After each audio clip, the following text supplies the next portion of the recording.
Game of Thrones is like the super popular television show that we all know and love from HBO. And this is the prequel set about, well, this one is set about 170 some odd years, about 200 years before Game of Thrones. But it's important to note that while this is based on the book Fire and Blood, it's actually the latter half of the book. I meant to start watching this show when it first came out, but it struck me as the kind of show, sort of like with Game of Thrones, where I can't watch it while I'm doing other things, right? It's like appointment TV. I have to sit down, give my undivided attention. I want to watch it on the biggest screen in the house. And unfortunately, at the time that the show came out, I was busy with other things. But since then, I've made like a few attempts to watch the show and realized that it was much the same. I can't watch it on my tablet, can't watch it on my laptop. I've got to sit down, concentrate, really watch it. Because much as with Game of Thrones, there's a lot of characters, there's a lot of moving parts and whatnot that makes it kind of difficult to follow if you're not paying attention. And what helped me get into it this time around is that I actually went ahead and decided to listen to the audiobook. And I listened to the audiobook Fire and Blood and ended up getting really into the story. Once again, it took me a while to get all of the characters straight because there's so many different moving parts and pieces, and people come in and then they go out and they pop up later, that it made it a bit difficult to follow. And especially with like the shifting allegiances, and as more characters would be added and other people would be taken out, it made it really difficult to follow.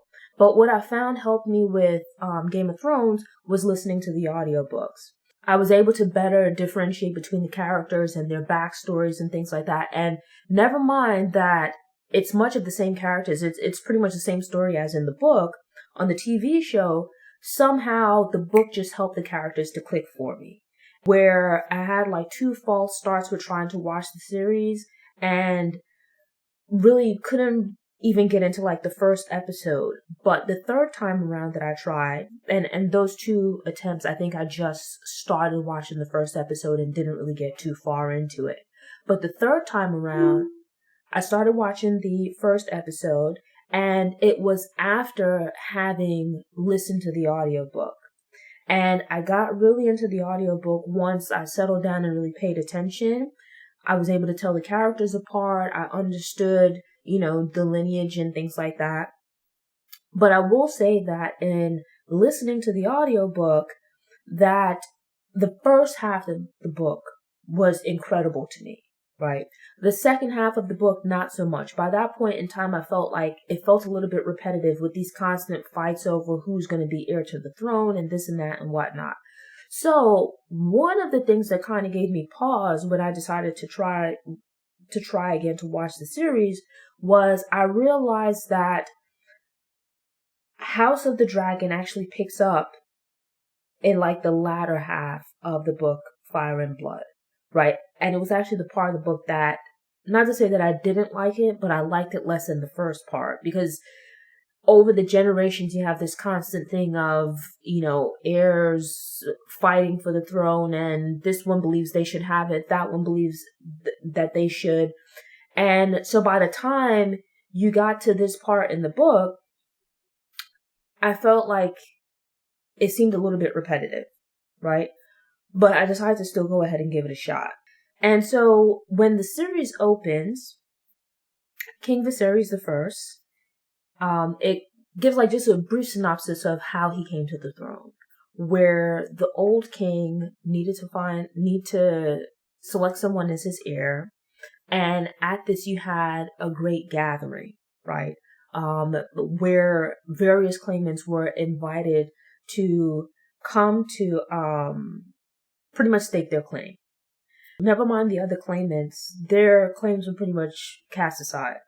The strongest claims came down to King Viserys, who was the old king's closest male relative, Rhaenyra Targaryen, who was the daughter of Aemon. And so she is his closest relative, like his next of kin.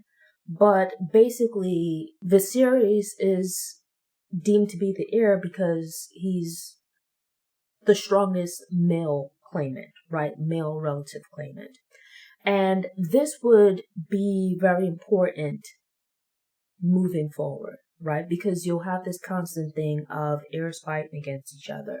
At this point in time, this is years after the Seven Kingdoms have been united under the Targaryens. And they are like the most powerful house, in part because of these dragons that they have. And given their power, really, the only way that this house is going to fall is from infighting. And if you've read the book, we know that this is like really the crux of the story, right? That it's a strong and powerful house, but claims to basically the Iron Throne is what throws the house into disarray, right? Where potential heirs to the throne end up fighting against each other. And as a result of that, it kind of explains the story of how by the time we get to Daenerys Targaryen, who is of the time of Game of Thrones, 200 years later, how it is that the Targaryens are no longer on the throne, despite this very rich history of being a very powerful house, right? That they're no longer on the throne. They've been cast out and cast aside, and we see Daenerys and her brother.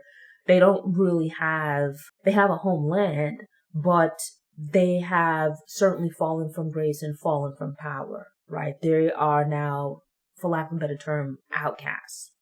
But this is sort of like the explanation of how that came to be. At the center of this is this thing of this constant fighting between male relatives or closest relative that inherits, even if that's a female.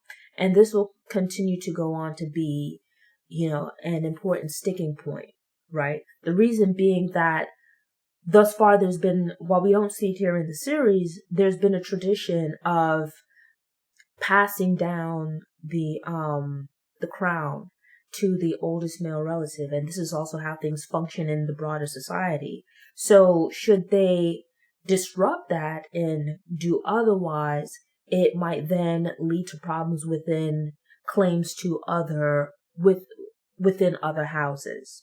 Whereas where property and titles and things like that typically pass down from a male relative to a male descendant, the oldest male descendant in most cases, and hopefully to the oldest son or the firstborn son, it could then raise questions about the legitimacy of other individuals' claims, right? Females especially. And so when the series opens up, the series already has a child, a daughter. But to stave off any infighting or problems, because Viserys also has his brother Daemon Targaryen, so in this case he has an eldest child, which is a female, and then he also has a brother, which is his oldest and closest male relative, to stave off any fighting between these two, as far as who would have the stronger claim, it's hoped that he would have a son, which would be a stronger claim than either of these other two, than either his daughter or his brother, right? Him having a son kind of quiets down any other claims as to, who might be next in line to the throne. The king's on the throne. So it really focuses on the ruling family. In Game of Thrones, you had where they were following the Lannisters, of which Joffrey became king after the death of his father, but it kind of switched back and forth between them and the Starks and some people of like lesser houses. But here, the focus is largely on the Targaryens, who at this time are the ruling family, right? House Targaryen, they're the ruling house. But as with Game of Thrones, you have a lot of political intrigue, right? Part of this is that marriages that take place are for political reasons, to strengthen ties and alliances, to kind of bury the hatchet after wars or fighting. So you have a lot of people jockeying for position. And so there's a lot of opportunities for clashes between the houses, right? But at the same time, where possible, attempts to avoid all-out war. Thanks for tuning in. To ensure you don't miss any episodes, subscribe to the channel, click the notification bell, and check out my movie review playlist. Go ahead and click the thumbs up button if you like what you saw, and go ahead and share it on social media.